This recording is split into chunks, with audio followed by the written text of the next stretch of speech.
Okay, I'm gonna be very excited about watching this one. This is called the bread of ancient Rome, specifically Pompeii. I've seen this Pompeii like loaf 50,000 times. I want to watch it be made, and one day I'm gonna have the courage to make it myself. Let's go. Cup is the sound that some poor baker heard that fateful autumn day in 79 AD when Mount Vesuvius. Yeah, I think it probably knocked it's theorized that it burst the eardrums of many below. Blew its top and showered his bakery in hot ash and gas, carbonizing a loaf of bread in the process, not That's it. to be seen for 1800 years.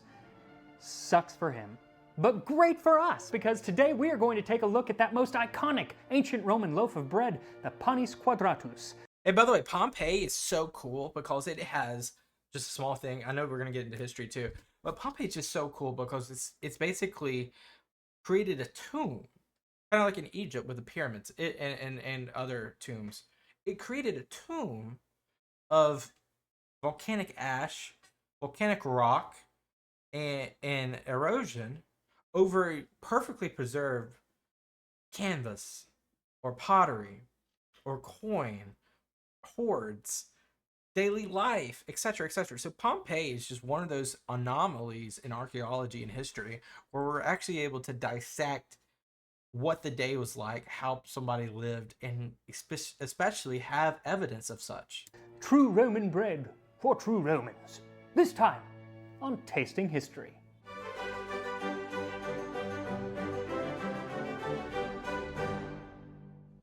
So as we saw in the episode a few weeks ago on Apicius, we have a decent number of recipes from ancient Rome, but we don't have one for bread.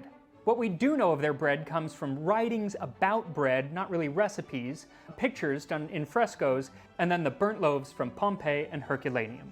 Now, a lot of people have recreated this loaf of bread, and I will link to some of those resources in the description, but I'm going to take my cue from London chef Giorgio Locatelli, who recreated this loaf some years back for the British Museum. And if it's good Oh, that's cool. enough for the British Museum, then it's good enough for me. Though, I've actually made some changes, so maybe it's not.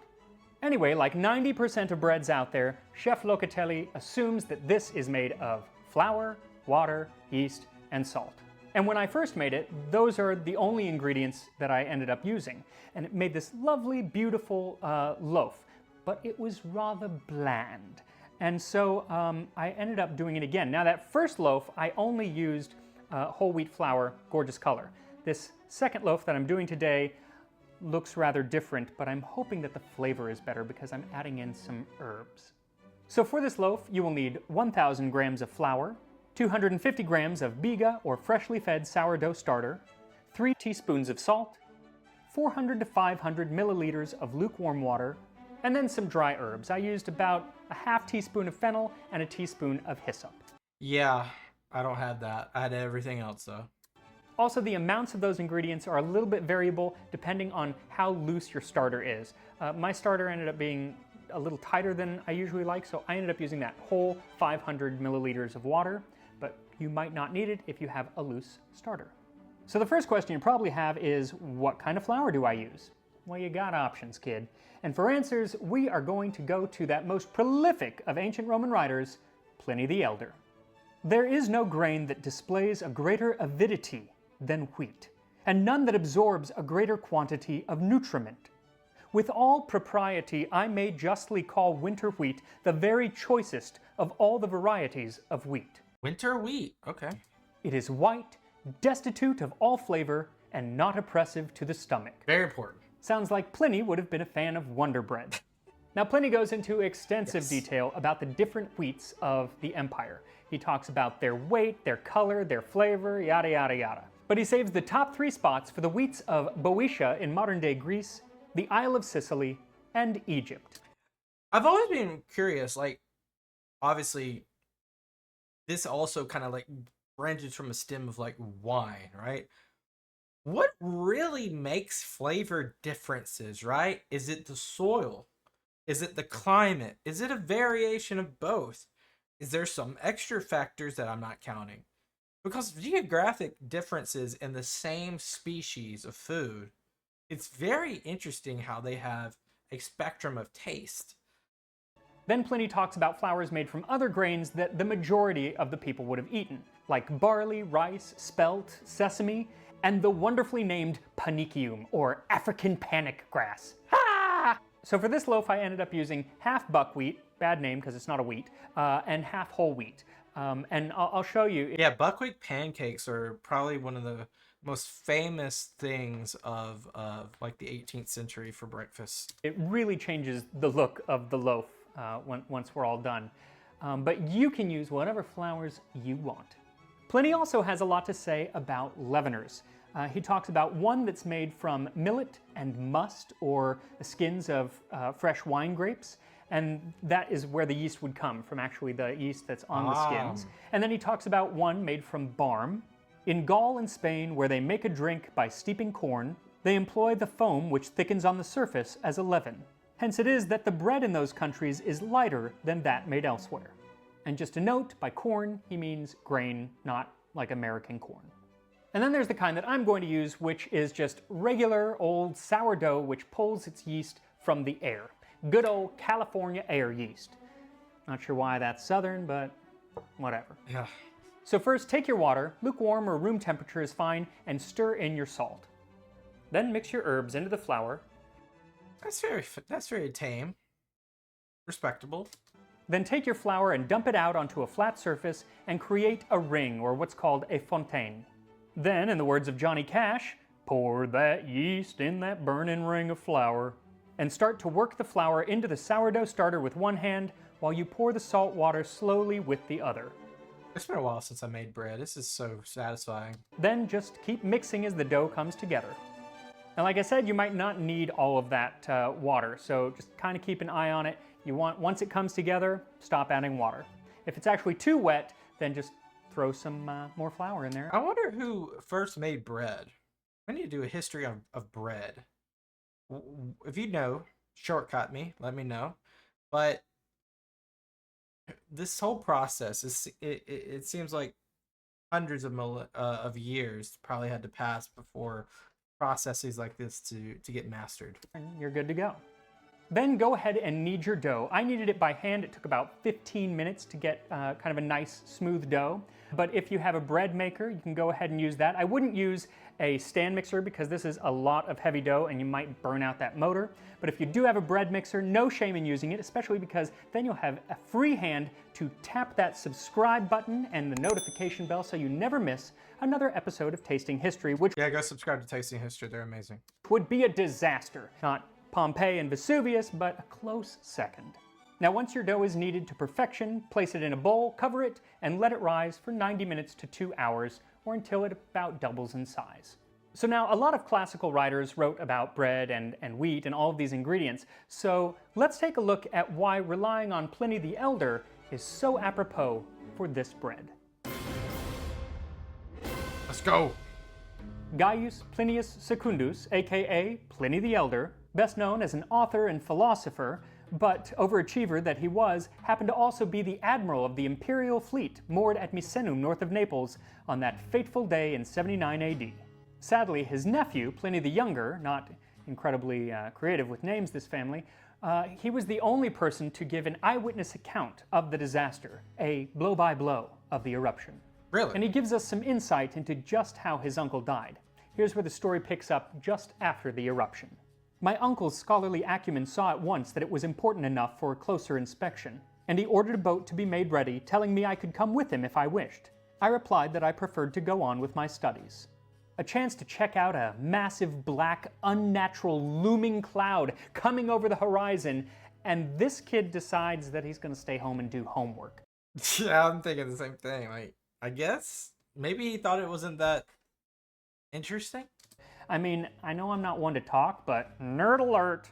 He tells how his uncle took several ships to go to Stabiae to check on a friend. And it's a little odd because clearly he was worried about his friend enough to go down there, but then when he got there, they packed up some stuff, put it on the ship, and then returned to his friend's villa for dinner, while they watched broad sheets of fire and leaping flames from Mount Vesuvius. My uncle tried to allay the fears of his companions by repeatedly declaring that these were nothing but bonfires left by the peasants in their terror. You should have terror too, Pliny. You should have terror. But clearly he did not, because after dinner, he went and took a nap. Finally, some hours later, and only because the courtyard had gotten so filled up with pumice and ash that they were in danger of being trapped inside, did they decide to hoof it, with pillows strapped to their heads to ward off falling objects. So when they eventually get to the ships, Pliny realizes that due to the earthquakes caused by the volcano, the waves are way too high and they're trapped. So he sits down on the beach and takes a rest. Then the flames and smell of sulfur, which gave warning of the approach of fire, drove the others to take flight and roused him to stand up. He stood, leaning on 2 slaves, and then suddenly collapsed. When daylight returned on the 26th, 2 days later, his body was found intact and uninjured, still fully clothed, and looking more like sleep than death. Wow. And that's how most people died that day. It wasn't lava, it was noxious gas and falling ash. And that's kind of lucky for us, because instead of being completely flattened, Pompeii and Herculaneum Was buried, right? are wonderfully preserved, including their bakeries. One such bakery, or pistrinum, is that of Popedius Priscus. He had his own mill with 4 giant millstones made of basalt lava. Foreshadow much?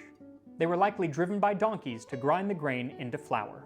Then in a separate room, the dough was mixed using huge mechanical paddles. So if you are using a bread machine to make Don't feel bad at all. this, that's okay, because they didn't do it by hand either.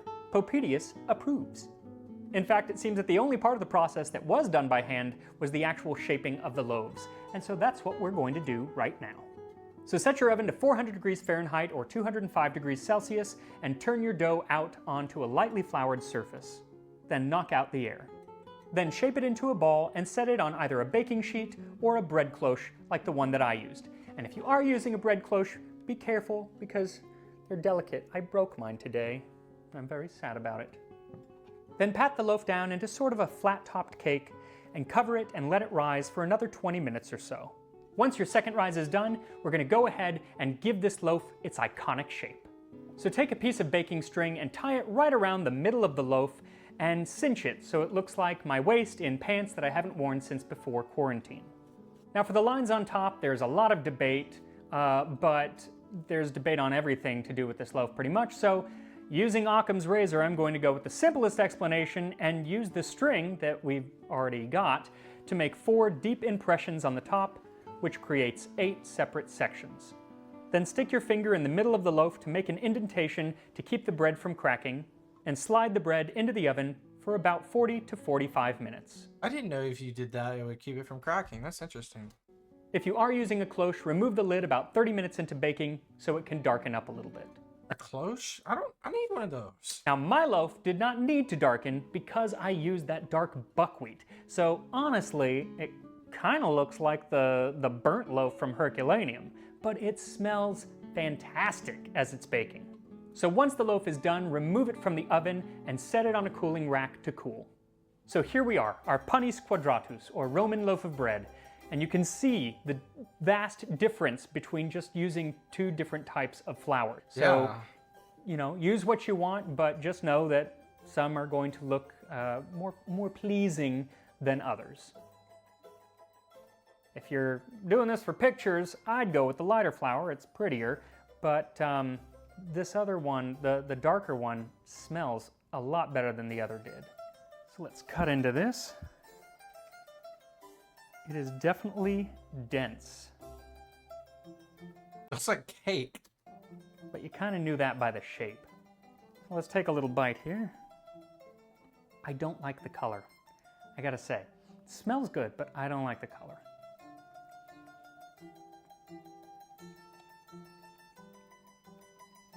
Bread. All right. So it's definitely better than the previous loaf that I had tried, but still not great. Current Italians do it better, I think. But then again, we don't actually know, because all that we've got to go on are the looks of the bread and some of what Pliny tells us. Yeah, who knows? It probably was slightly better than that. And anything back then was pretty good. I mean, they had some pretty good stuff too, but come on, a different time. But that's how it goes, you know? Sometimes you win and sometimes you don't. If you're interested in other ancient... Beautiful. As always, these videos are really cool. We're probably just going to continue to do all these videos just because it kind of like rides a wave of history, culinary, interesting stuff, and fun. And gives us an opportunity to look at different food customs around the world at the same time. Really cool. Also, Pompeii is really cool. So if you have videos on more tasting history or Pompeii, leave below. Appreciate you guys being here. Peace out and bye-bye.